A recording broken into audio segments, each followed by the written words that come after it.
Good morning, everybody. This is Laura Peterson, your host of Central Florida Real Estate Radio.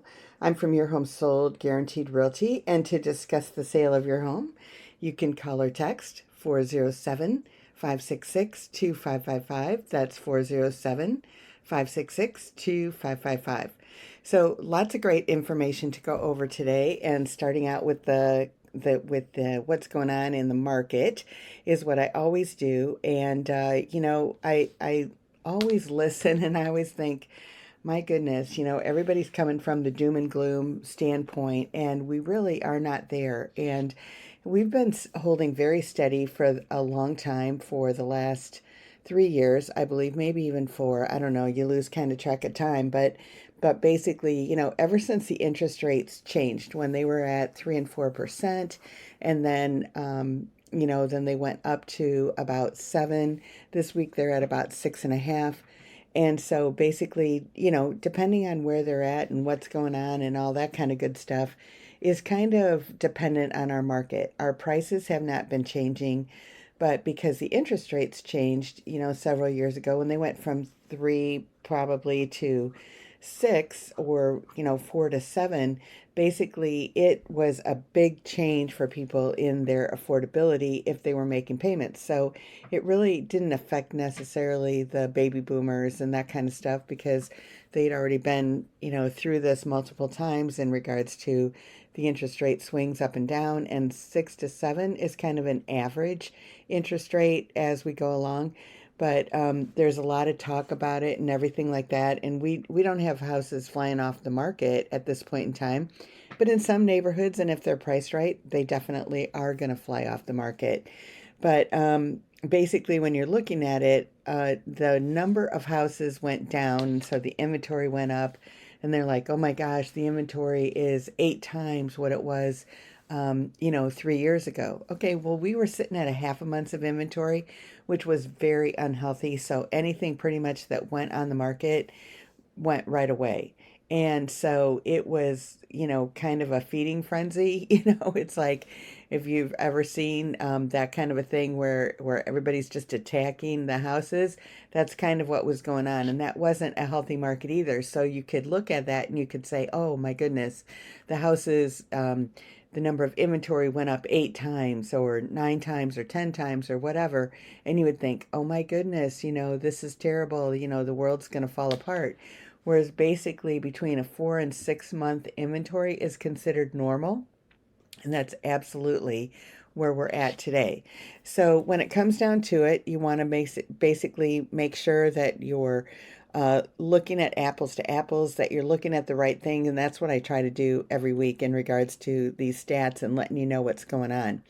So basically, last week, which was the end of the month, there were 526 homes that sold, and there were 405 the week before.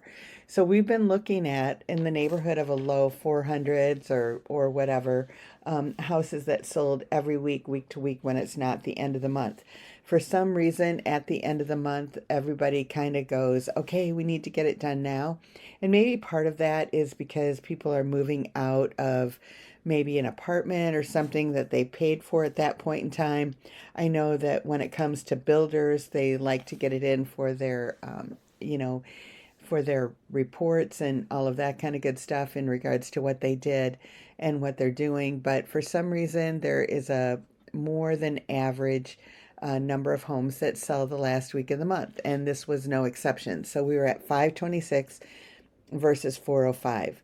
And the median price of the single family home is at 430,000, which is down a little bit, but it's still within that measure of where we are week to week. I was talking to one guy several years ago, and he was like, I was showing him the stats, and he goes, but that's only a week. You can't look at really what's going on for a week and see a trend. So I look at the monthly results and see where we're at. And basically, we're pretty stagnant in regards to staying the same price wise. But, there are houses that are moving. So basically, when it comes down to it, that's kind of what you can look for.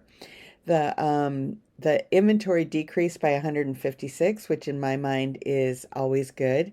And so that's at 92.95. So basically, when you're looking at it and the months of inventory, because we had that extra push, we're at 4.08. So just the beginning of a normal market for last week. But it's a little skewed because, like I said, there were more houses sold last week than normal. So basically, we're between that 4 and 6 for sure. So that's a normal market when it comes to a single family home. Of those 526 that sold, 53 of them were under 250,000, 38 between 250 and 300, 129 between 300 and 400, 111 between 400 and 500, 155 between 500 and a million, and 40 of them were over a million. When you're looking at the months of inventory, like I said, it's 4.08. But if you're looking under 250, we only have 2.66 months of inventory, and 3.15 between 250 and 300, and we're still in the threes all the way up to 500 to a million, which we're at 5.14 and 5.36 over a million. So that's another one of my points that I always like to make, that when you're looking at the statistics and you're looking at what's going on, you have to really hone in on what you're looking for. If you're looking at a house that's under 250, basically the bottom line is, according to this, is that there's less than 3 months of inventory. So you're still in kind of a seller's market in that inventory, at least for this week. But overall, it's kind of a normal market, but there's a little bit more room and things to do. Now, surprisingly, we are still at 97.05 overall on the list to sale price ratio. So there is a little bit of room, but not a whole lot. But under 250, it's at 93.63. And over a million, it's at 95. And then everywhere in between is at like 98 or better, or somewhere thereabouts. And basically, you'd say, well, why in the world is that? Well, the reason that happens is because the ones under 250, when our median price is at 430, basically, those homes generally need work. And, or maybe they're not in a neighborhood that somebody would necessarily want to be in. So as a result of that, they're making an offer that's a little bit less and they're being accepted. And so you just kind of have to know that on that lower end, there is some wiggle room. And on the high end, there's some wiggle room. And it's always been that way ever since I've been looking at the stats. And I've been a realtor for 20 years. I don't know how long I've been looking at the stats for sure, but it's probably about 15. And I have gone back and looked at the 20-year study in regards to what's happened with it. And basically, the bottom line is it's always on that low end, there's a little bit of room, and always on the high end, there's a little bit of room. But in the middle, it's kind of, the asking price, 98%. So even in this market, where we're getting to the point where it's a normal market, houses sell very close to asking price. So when you're talking about that and you're looking at that, you would be going, okay, as an owner of a house, and you say, well, I'm just going to try it at this price. Okay, well, if all of the houses are selling at 98% of asking and you're pricing your house 5 or 10% too much, guess what? When the inventory is there, nobody's going to come and look at your house if it's overpriced. So you just have to keep that in mind. Now, our average days on the market was 65 overall for that to happen. And basically, that's in a nutshell what's going on with the single family homes. And now I'm going to look at the condos, townhomes, and villas, which we had 156 of them sold last week versus 120 the week before. Now, the median price of them stayed the same at 275. So 275 versus 430, quite a difference there. And the inventory did decrease a little bit there. But basically, when you're looking at condos, townhomes, and villas, I'm going to get into that quite a bit more in the next segment, as well as a lot of other real estate news that I have for you. So we will see you after the break, but in order to get in touch with us, you can call or text 407-566-2555. You can find us online at centralfloridarealestateradio.com, and we'll see you after the break. Welcome back, everybody. This is Laura Peterson, your host of Central Florida Real Estate Radio. I'm from Your Home Sold Guaranteed Realty, and to discuss the sale of your home, you can call or text 407-566-2555. That's 407-566-2555. So I was talking about the stats in the first segment, which usually I finish it, a lot earlier, but I've been doing a lot more commentary this week. And so basically, when it comes down to it, I'm in the condos, townhomes, and villas. And we were talking about a normal market being between 4 and 6 months. And because of the amount of houses that sold this week, we are definitely, at a lower end of that at 4 months. But we're a little bit above that, because we're a little bit more houses sold this week than normal because it was the end of the month. So basically, when you're looking at the condos, townhomes, and villas, however, 156 of them sold, but we're at 6.58 months of inventory. Now, because of the higher number, that's why it kind of comes down. So in reality, though, we're at like 7 or 8 months of inventory when it comes to condos, townhomes, and villas. And when you're looking at certain price points, it's even a bit higher. So how those 156 shake down is that 61 of them were under 250, 14 between 250 and 300, 38 between 300 and 400, 17 between 400 and 500, 5 between 500 and a million, and one of them was over a million. So the months of inventory, like I said, this week is 6.58, but it's a lot higher when it comes down to it. The highest month of inventory right now is between 500 and a million, which there are 15 months of inventory, even in this week. Over a million, there was one of them that sold, but we still have 4.15 months of inventory there. Last week, there weren't any over a million that sold. So there's only 18 on the market. So when you're looking at that, that's kind of what the scoop is. If they sell, we've got stats for it, and they're looking a little bit better.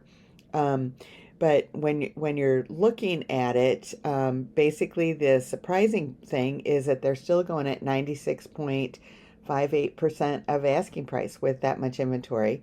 Again, under 250, they're at 94.54, and over a million was at 94.95, and then all the rest are at 96, 97, 98 when it comes to that, and the average days on the market for them is 82. So the thing that I like about the houses and separating out the condos, townhomes, and villas is that it really shows you that real estate is very local. So when we're talking about real estate, you get all these national stories out. Oh, this is what's going on in real estate. Okay, well, that's a national trend, not necessarily what's happening here in Central Florida. And when you're looking at even the houses and the condos, townhomes, and villas, we're talking about 4 counties that are included in these stats. So that's Orange, Osceola, Seminole, and Lake. And, if you included Polk, then we would definitely have a little bit lower numbers. But Polk County is very huge. Part of Polk County is kind of our Orlando metropolitan area, but a lot of Polk County, almost goes all the way down to Tampa. It includes Lakeland and all of that kind of stuff. So we're getting kind of far away when we're looking at that. So basically, but when you're looking at these stats, is what I'm trying to say, is that basically it's very, very local. You have to look at specific subdivisions, specific zip codes. You have to look at, maybe it's even your street, maybe it's a school district, when it comes down to it, that you really are looking at what is going on in any specific area. And so it's very hard to just broadly say, hey, this is what's going on in the market, because location is very important in regards to what is going on with homes and everything. But the other thing that is extremely important is basically, uh, that just what looking at what's real and what's going on. And like I said, houses are selling at 98% of asking. Now, some of those might have started a lot higher, but what they actually sold at is when they got to that point. And people think that you can put your house on the market and just ask whatever you want and somebody's going to make an offer. Well, when the inventory starts to get normalized like it is here, basically the bottom line is people have choices. So, like I was looking at one area, and within a half a mile of this property, there are 100 houses for sale within a half a mile of this particular home. Okay, so when you're looking at that, do you think that somebody that's looking for a house is going to go look at all 100 houses that are within that half a mile? And the answer is obviously no. So you have to look at how are you going to make your house stand out, and how are you going to, make it something that people are going to see. And we work very hard constantly figuring out what we can do in order to make that happen. Because, but the first thing that people are looking at is they're looking at price. And if they're looking at, two houses side by side, and one of them is 50,000 less than the other one, and they look like they have the same floor plan. They were built about the same way, and according to the pictures, they don't look that much different. I mean, are you even going to go look at the one that's $50,000 more? Probably not.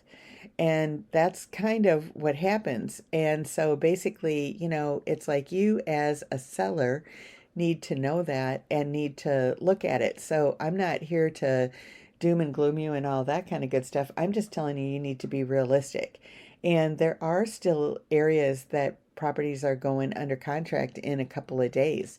And the reason for that is because they're priced right, they're in an area that people want them. But I think that, in my opinion, it does come down to price and how it's presented, and then all of the additional marketing and everything that goes on. And, it's like you can't rely on people stumbling across it. And I think that that's what a lot of people do, is that they think that people are just going to stumble across it.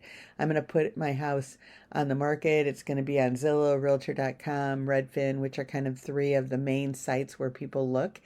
And basically, is that it's just going to be out there, and people are going to stumble across it, and they're going to like it and buy it.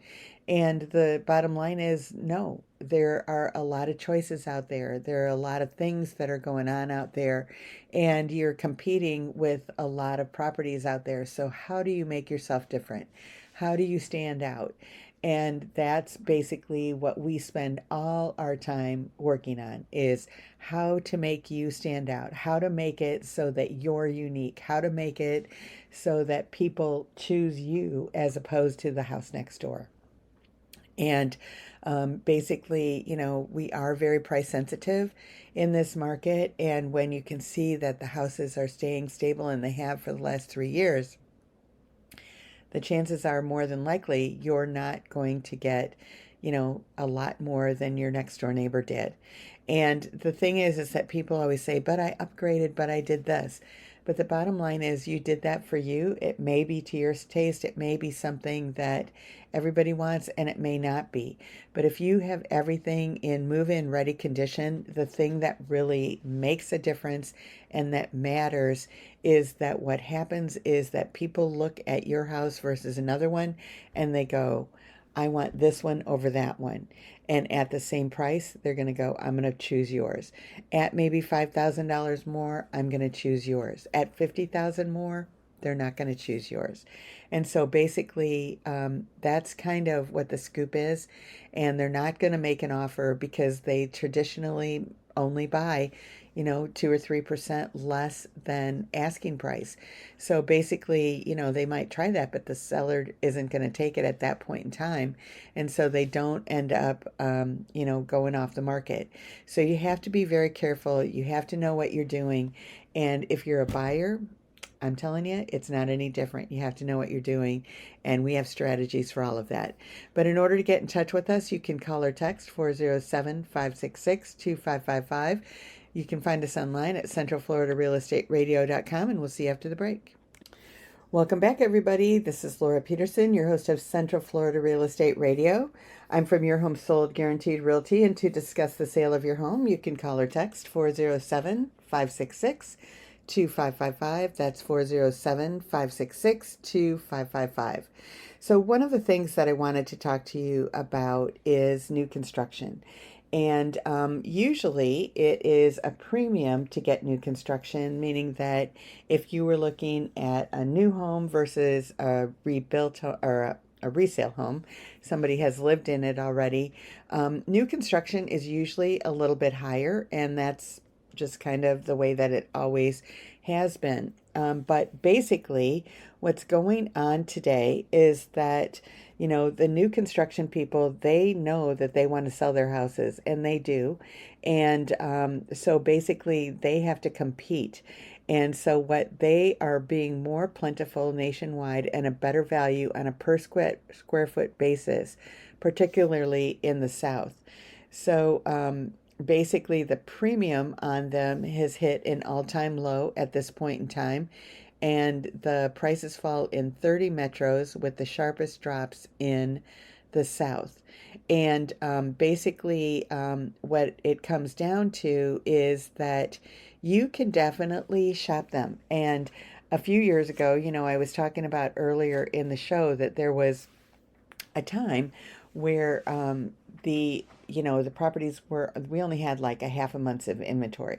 So with that means when a house came on the market, it went off the market right away. There were multiple offers. There were no seller concessions, meaning the seller was not going to be giving any closing costs or anything back to you. Basically, there were a lot of clauses that were put into the contracts that said that if an appraisal came in low, you were going to pay X amount above. That was something that, as working with sellers, that I worked into the deal. And so they always got the most money because, the appraisals were not coming in at the price on the contract. They were coming in lower, and buyers had to come up with cash in order to get the house.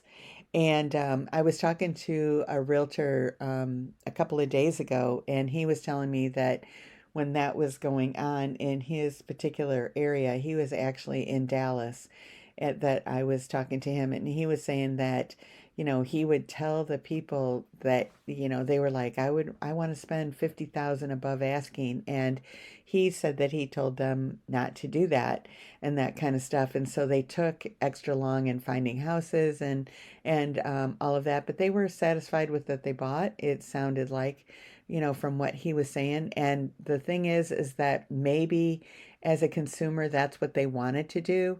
But if they did want that house and you talked them out of it, maybe they weren't happy with you long term. So you really have to, talk to the people and really see what's really important to them, if it's that particular house, that they're willing to pay a premium for it or not. But basically, when it comes down to it, what I wanted to say is that there are some great deals out there right now in new construction. And I was working last week with a buyer that they're buying a new construction home that actually has a lake view, that is a 4-bedroom, 3-bath, no rear neighbors, because I said it has this lake view, and it's an actual lake. It's not a pond, but it's not like on the lake, like there's some conservation kind of, as well. And it is above, probably 50 feet down to the lake. And so basically there's some trees and that kind of stuff that are below it.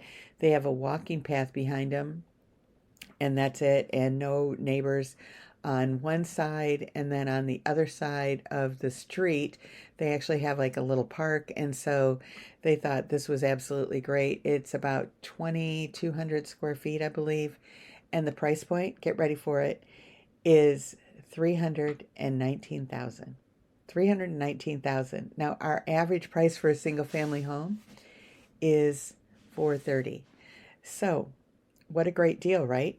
And on top of that, they have two low interest rate options. They have a 4.99 fixed FHA that you can get that they'll buy down for you, or they have a 3.99, I believe it is, 7/1 ARM.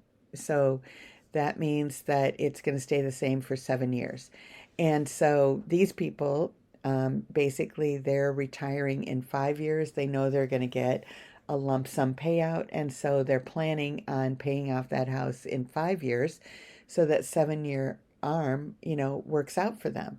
And they're still looking at, well, maybe I want to do that 30-year fix, so they're still, figuring that out. But they've sewn up the house and they're looking at it. So basically, when it comes down to it, the bottom line is that you need to look at new construction today. And the thing that I find fascinating and interesting and all of that kind of good stuff is that people do try to do it alone. And, you obviously can. The thing that you need to know as a consumer is that it does not cost you more to use a realtor in most cases when it comes to, new construction. Because right now, because the new construction guys are definitely looking for realtors. We still do a buyer's agreement with you in regards to what we're going to get paid. But generally, the bottom line is that when it comes down to it, with new construction, all of your fees are being paid by the builder. And you might think, well, that's going to increase the price of your house and all of that kind of good stuff. But basically, the builders have built this in as a marketing fee for them. And so as a result of that, it doesn't affect the sale of this house versus that house or whatever. They're not looking at it that way. And so basically, it only makes sense that you would definitely use a realtor for this particular purchase. But basically, when I'm talking about that house at 319, that is definitely on the lake and all of that kind of good stuff, over 2,000 square feet. I mean, it has quartz countertops. It has tile throughout all of the common areas. There is carpet in the bedrooms, but outside of that, that's what it is. It does include all of the appliances. So basically, when you're looking at this particular home and this particular neighborhood, which is fairly close in and basically is, in my opinion, a great location, depending on where you're going and all of that kind of good stuff. Basically, it's an awesome deal. And there are, it's kind of a builder closeout neighborhood that this particular builder only had 71 lots in this development. There's 600 altogether. There's another builder that's in there, and they're significantly higher than this builder. So it's a limited time deal, to be able to get that kind of a price in that neighborhood. But it exists. And it's like a needle in the haystack, because when you start looking at new construction on that particular road where this is at, there are 5 other developments with multiple builders in all of them. So basically, it would take a long time to go through and sift and sort and figure out who's got the best deals and all of that kind of good stuff. So in my opinion, the best thing for you to do is to get in touch with someone like myself or myself, and definitely we can help you do what you need to do to take it to that next level. So in order to get in touch with us, you can call or text 407-566-2555. You can find us online at centralfloridarealestateradio.com, and we will see you after the break. Welcome back, everybody. I'm Laura Peterson, your host of Central Florida Real Estate Radio. I'm from Your Home Sold Guaranteed Realty. And to discuss the sale of your home, you can call or text 407-566-2555. That's 407-566-2555. So, one of the things that I wanted to talk about today is how Florida is among the top landlord friendly states. So, if you do want to, invest in real estate, which we think is an excellent idea. One of the plans that I've seen people implement that I think is absolutely great is that if you were to buy a house a year, for 20, 30 years, say you did that, and then at the end of 30 years, you would own 30 homes. Basically, you've got somebody else paying all the payments for it, building your equity, and all of that kind of good stuff. And then for the next 30 years, you could sell a home a year. What you would have is that you would have the growth and everything that happened on those homes. And so if, the way that it works is that in most areas, for example, like, well, let's just look at our area. So if you had bought a house 20 years ago, basically probably the median price was somewhere probably around 160 or 170, and right now it's at 430 for the week.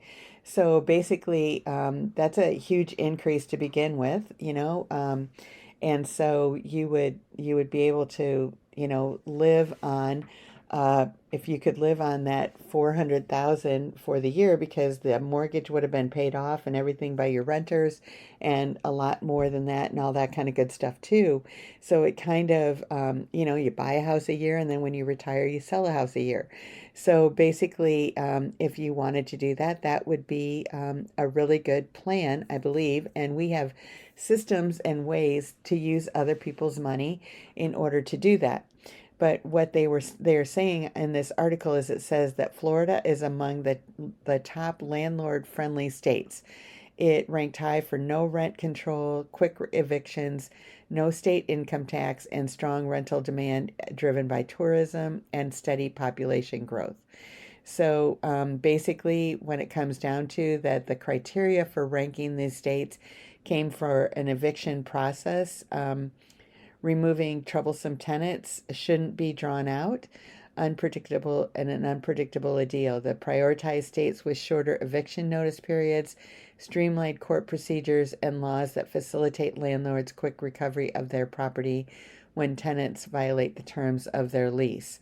Property and income taxes. States with low property and income tax rates offer landlords greater financial flexibility, particularly for smaller investors. Lower taxes help preserve cash flow and improve ROI, where higher taxes can shrink profits and limit long-term growth. And then rent control is a big one, because that would mean that you couldn't raise the rent. Demand for rentals, that obviously has to be high. The cost of entry, which is affordability, again, so just like a first-time buyer, like, how do you do that? So we help you figure that out. And then remote landlord feasibility. So the analysis also considered the ease with landlords can manage rentals from out of state. So basically, when you're looking at it, and we're seeing what states are, Florida is number 2 in the country. Texas is number 1. And what it says about Florida is, though you can't avoid taxes, at least Florida rental investors can come close with no state income tax and middle of the road property tax rate. Operating costs stay low and manageable. Florida doesn't mess around with when the rent goes unpaid either. Landlords can serve tenants a 3-day notice for non-payment, and eviction cases typically resolved within 2 to 4 weeks. With no rent control, decreasing home prices, and massive demand in South Florida, the Sunshine State earns its rightful spot of number 2 on the list of landlord-friendly markets. Additionally, tourism, beach cities, and year-round sunshine helps maintain steady rental demand among seasonal tenants, short-term guests, and long-term transplants alike. That's right. So you can do short term, long term, whatever. It depends on what you're comfortable with. There's a lot of companies out there. There's a couple of them that I'm working with right now when it comes to short term rental property management in regards to what they can do and all of that kind of good stuff. But it's really interesting. So I'm just going to go ahead and tell you the landlord friendly states in order. Number one was Texas. Two is Florida. Three is Arizona. Four is Indiana. Five is Alabama. Six is Georgia. Seven, North Carolina. Eight is Ohio. Nine is Kentucky. And 10 is Colorado. So those are the top 10 when it comes down to it. Now, the worst ones that we've got here is number one is California. Number two is New York. Number three is New Jersey. Four is Oregon. Five, Washington. Six, Illinois. Seven, Maryland. Eight, Minnesota. Nine, Massachusetts. And 10, Connecticut. And so basically, that's what it comes down to, the best and the worst when it comes to rental. Again, Florida's number two. So a great place for you as a landlord, if that's something that you wanted to be, that it would be really a good thing for you to do. The last thing that I wanted to talk about today is comfortable living in Florida. And it came up with what they figured would be a good family income in order to be comfortably living in Florida. And it came out to $97,000 a year. Compared to high cost states like New York and California, the income level needed in Florida to live comfortably with a good quality of life is lower. So a single adult in Florida needs to make nearly $100,000 a year to live comfortably in 2025, according to the report from finance website Smart Asset. And the June report used data from Massachusetts, from the MIT Living Wage Calculator, and considered a budget with 50% of the income going for necessities, 30% for discretionary spending, and 20% for long-term goals such as retirement or debt repayment to evaluate what's considered living comfortably. So basically, families need to see an income increase each year to maintain the same lifestyle under inflation. And so basically, how all of that good stuff works. So here's how the top 25 states compared for the annual income needed for an individual to live comfortably. So the highest one is Hawaii, 124,467. Then we go to Massachusetts, which is 120,000. Excuse me, sorry, 141. California is 119,475. New York, 114,691. Washington is 109,658. Then we go to New Jersey, Maryland, Virginia, Colorado, Connecticut, Oregon, New Hampshire, Arizona is at 101,587. Rhode Island, 101. Alaska is at 100. Vermont, Georgia, Utah, Nevada are all in the 99s. Illinois is 98. Delaware is a little bit above us at 97,469. Florida is 97,386 at 22. Maine is at 96,595, and Idaho 96,429, and then Pennsylvania is 95,306. So basically, that's what it comes down to for all of that. So we're not too bad for being such a big state and a great place to live with a great climate, all the beaches, all the attractions, all the stuff that's here. The lifestyle in Florida, I think, is great, which is why I choose to live here. Basically, I've lived other places and that kind of stuff, and like many people, I moved here. I wasn't born here, so not a Florida grown person. But basically, when it comes down to it, it's like you can choose to live here, and it's a great place to live and gives you all of those things. So just kind of tells us in regards to what's going on and all that kind of good stuff. So I look forward to talking to you next week. Have a great week, everybody. And in order to get in touch with us, you can call or text 407-566-2555. You can find us online at centralfloridarealestateradio.com, and we will see you next week. Have a great one, everybody. Bye-bye.